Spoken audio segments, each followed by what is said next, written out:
So Brian Shaw just made a huge announcement by confirming his first super match at King of the Table 13 on December 14th in USA.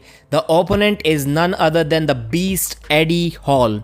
Before we discuss the possibilities of how this match can go, let's see what he had to say to the people who are doubting his intentions of going all out in arm wrestling. I don't know if you guys realize how competitive I am.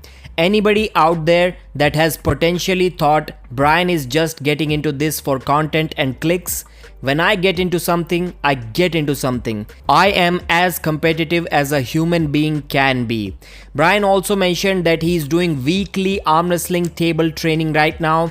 His crew is great.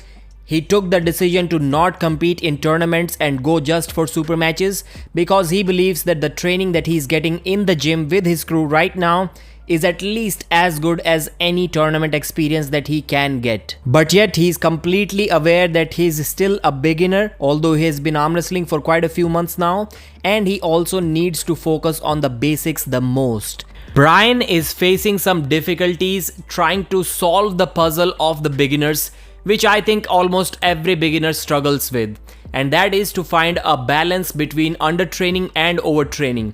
Everyone knows that you have to train at least that hard that you feel some kind of soreness in your elbows, in your joints the next day, because that's how your tendons are going to develop for the sport of arm wrestling. But if you overdo it, then you miss training for a couple of weeks and it is not good by any means. Brian is still trying to find the right balance there. So now let's talk about the Eddie Hall match. Brian said that on his podcast, Eddie said that in 6 months he can be ready to defeat Brian. I'm not sure how many months he's going to get to train for this match now because it is in December. Clearly 6 months are not left, and I doubt that they offered this match to Eddie about 3-4 months ago. Maybe they just discussed this month. I don't know if he feels like he has gotten stronger somehow magically and can give me a challenge, especially with the rate that I'm progressing, but he can be the sacrificial lamb. So at least Brian is honest that he thinks, and I would say he almost knows that he's going to beat Eddie Hall. We have already seen that during the practice tables that Brian was ahead of Eddie Hall, at least on the right arm, and that gap is only going to further itself in the future. So technically speaking, I don't see it to be a close match unless somehow Eddie gets faster.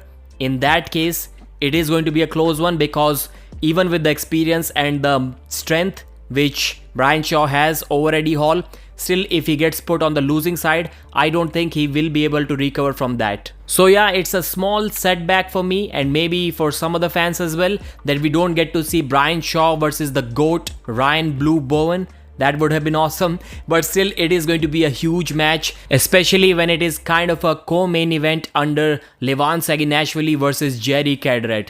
That event is going to be awesome and it is definitely going to sell a lot of pay-per-views. Thanks for watching, like the video and subscribe.